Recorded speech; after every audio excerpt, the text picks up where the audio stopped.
Hello good morning everyone, welcome to Saurabh sir classes. मैं हूं सीनू ठाकुर और आज हम पढ़ने वाले हैं गुप्ता एम्पायर के बारे में। एक ऐसा टॉपिक जिसके बारे में आप सभी को पता होना चाहिए और डिटेल में पता होना चाहिए। ठीक है, थोड़ी बहुत जानकारी से कोई भी कॉम्पिटिटिव लेवल एग्जामिनेशन को आप क्रैक नहीं कर सकते।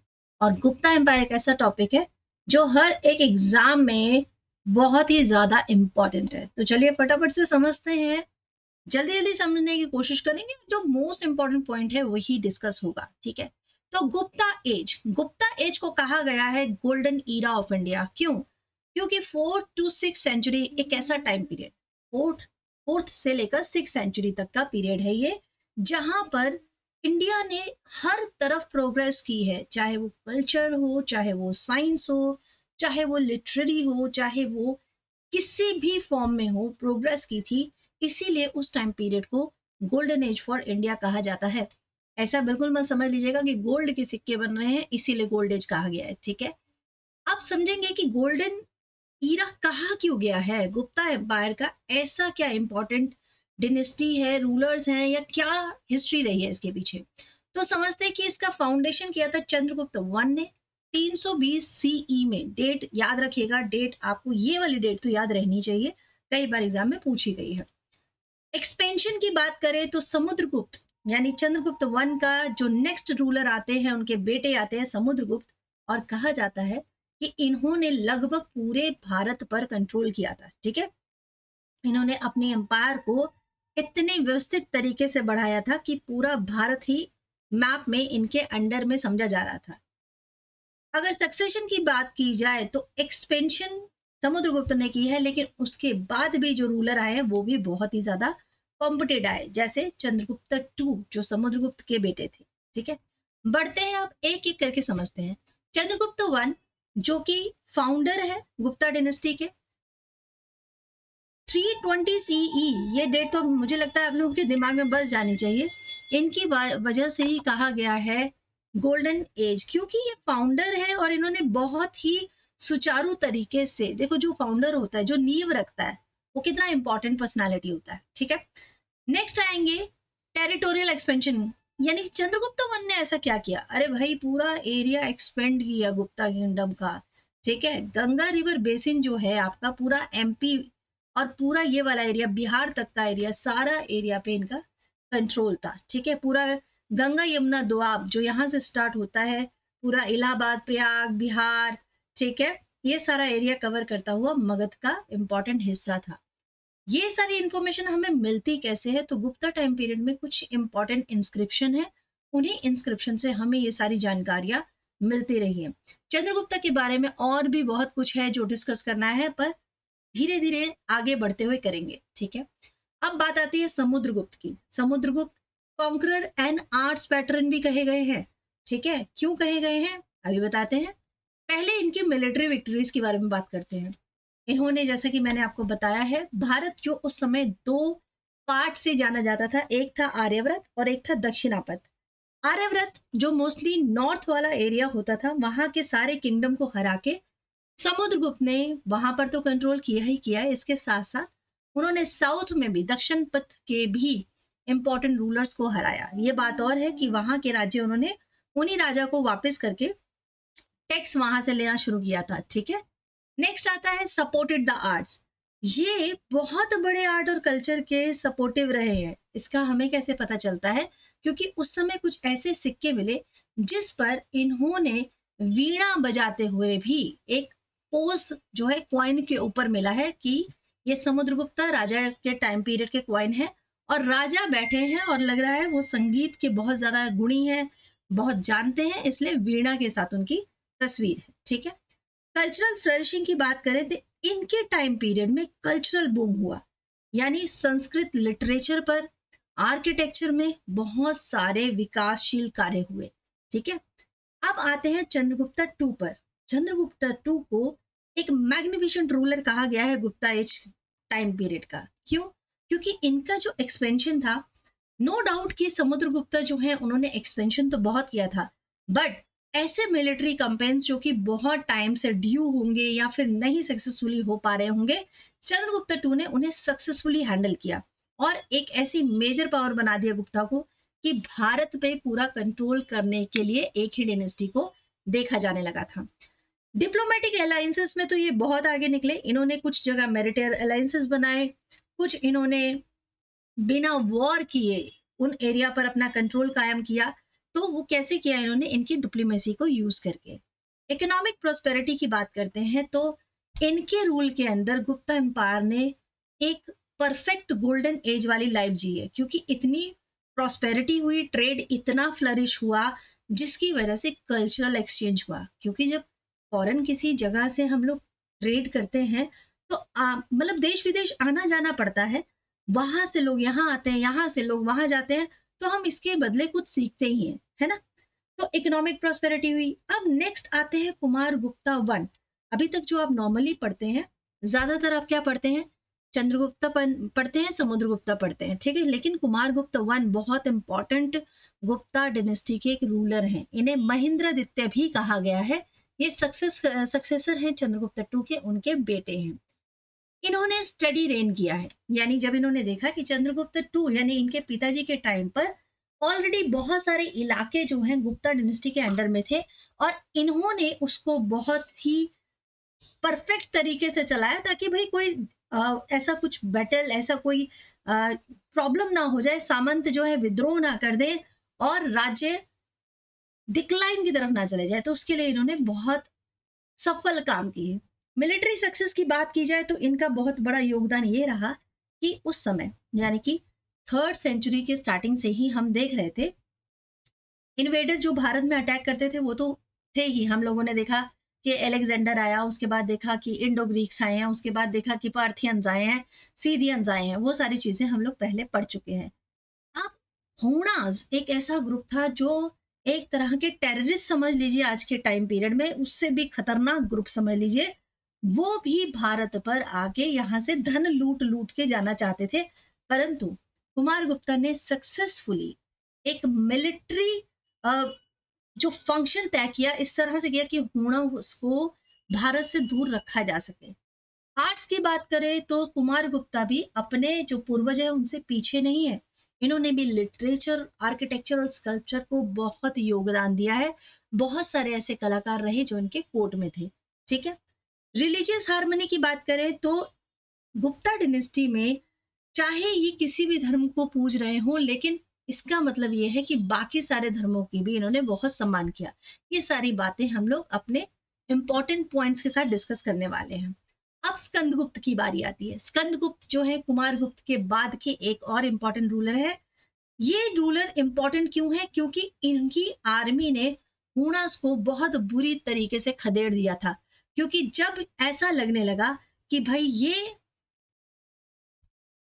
हूणास को लगने लगा कि अब तो कोई स्ट्रांग रूलर बचे ही नहीं है, कुमार गुप्ता भी नहीं है जो इनको रोक सके, तो अब हम जो है अटैक कर सकते हैं। बट उनकी ये सोच बिल्कुल निराधार साबित की कुमार गुप्ता के अगले इस अग्रज स्कंदगुप्ता ने ना केवल उनको बुरी तरह से पछाड़ा, बल्कि वो काफी लंबे समय तक उन्होंने भारत पे मुड़ के नहीं देखा।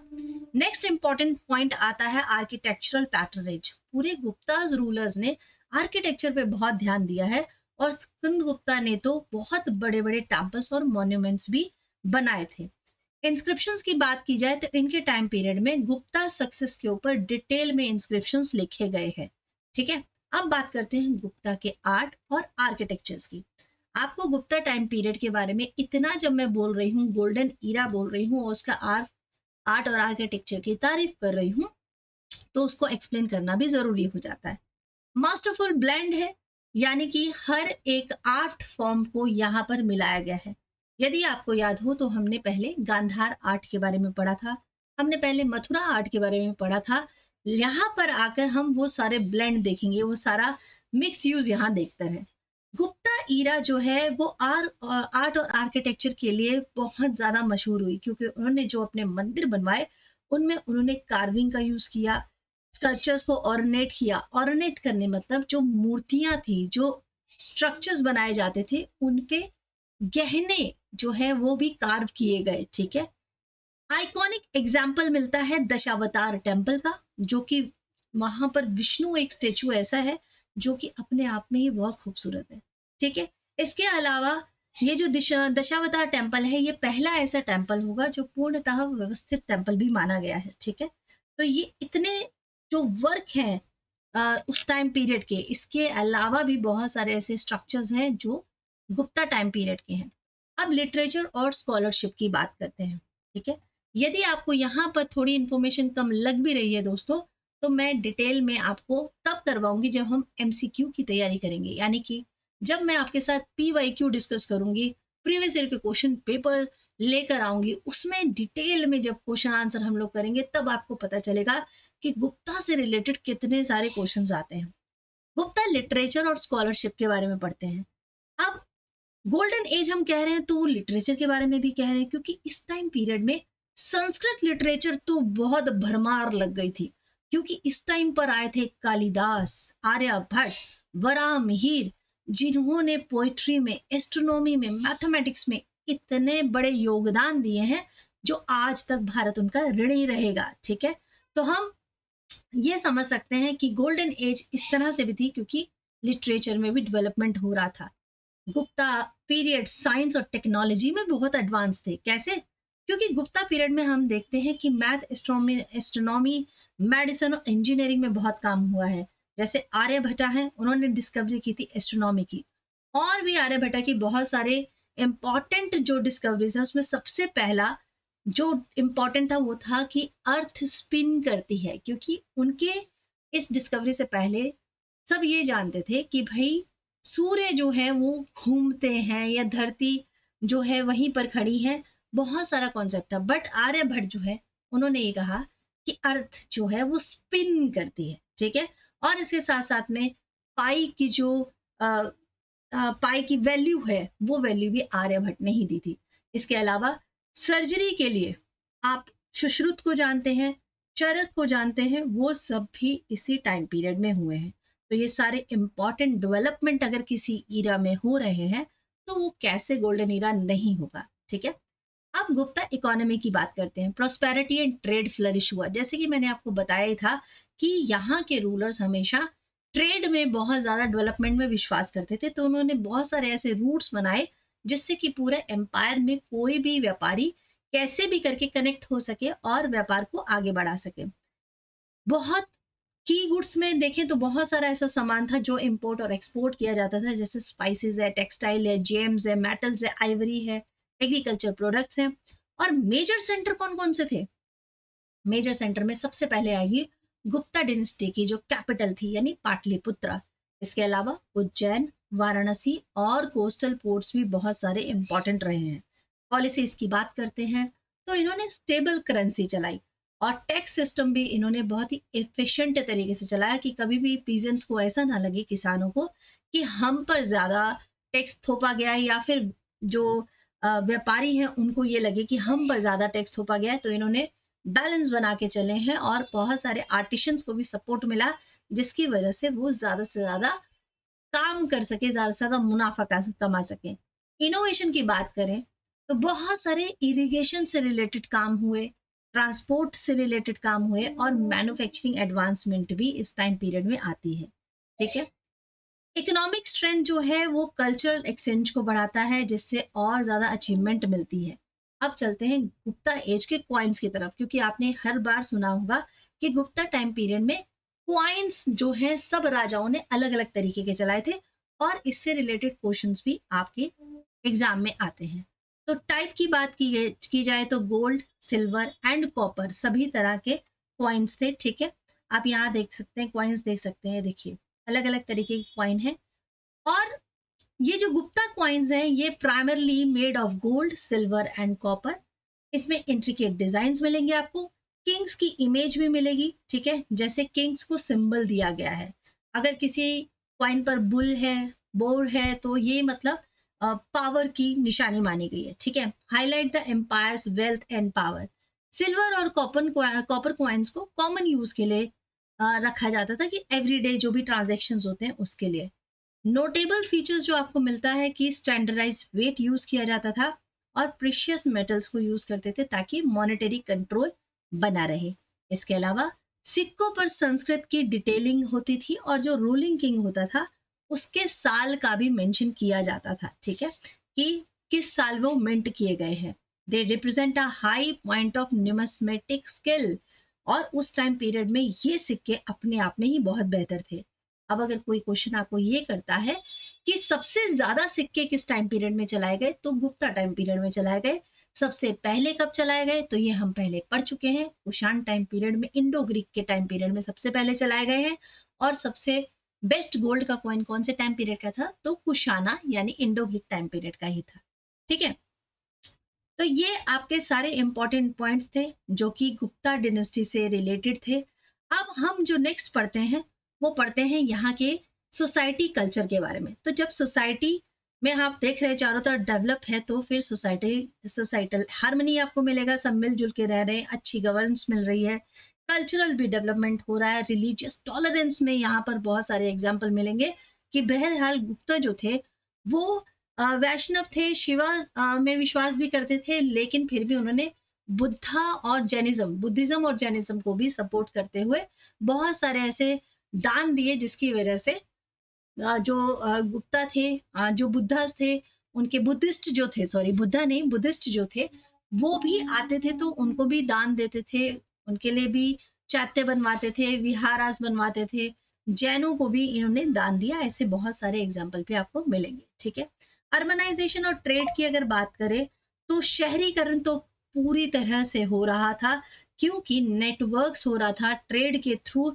एक दूसरे सिटी से कनेक्टेड, एक देश दूसरे देश से कनेक्टेड, तो अर्बनाइजेशन कैसे नहीं आएगा।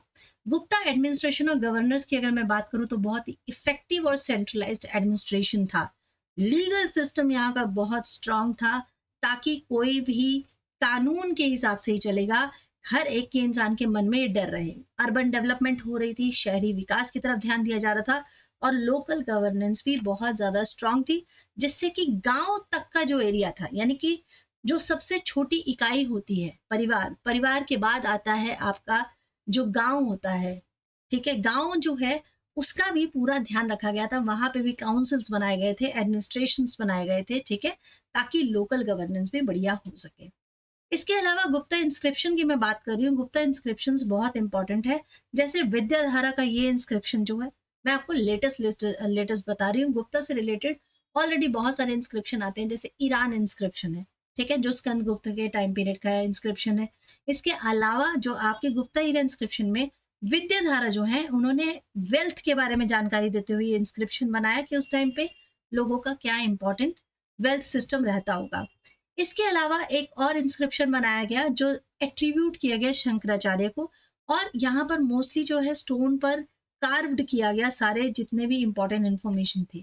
कॉपर प्लेट ग्रांट में अगर देखा जाए तो एक कॉपर प्लेट इंस्क्रिप्शन है जो कि महावीरा को देखकर या महावीरा के लिए जो है बनाया गया है, were used to document important event, कि जो इंपॉर्टेंट घटनाएं रही होंगी, जैसे कोई भी लैंड ग्रांट हुआ है, कोई रॉयल डिग्री हुआ है, उसके बारे में सब मेंशन किया गया है। ठीक है, अगर अब मैं लिगेसी की बात करूं तो अब आप अच्छे से बता सकते हैं कि गुप्ता एज जो हर ईरा में डेवलप कर रहे हैं वो कितने ज्यादा उसकी लिगेसी रही होगी। ठीक है, तो गुप्ता एम्पायर वाकई एक शाइनिंग एग्जाम्पल रहा है भारत के ग्लोरियस पास्ट का, और ये प्रभाव भी डालता है बहुत सालों तक। ठीक है, yes they have the extraordinary achievement in all era, चाहे वो आर्ट हो, लिटरेचर हो, साइंस हो, गवर्नेंस हो, जो भी हो, गुप्ता एज के टाइम पीरियड में आपको सब तरह की तारीफें ही मिलती हैं। ठीक है, और बहुत सारे पॉइंट अभी बाकी हैं दोस्तों, ये नहीं कि ये यहाँ पर क्लास खत्म हो गई है,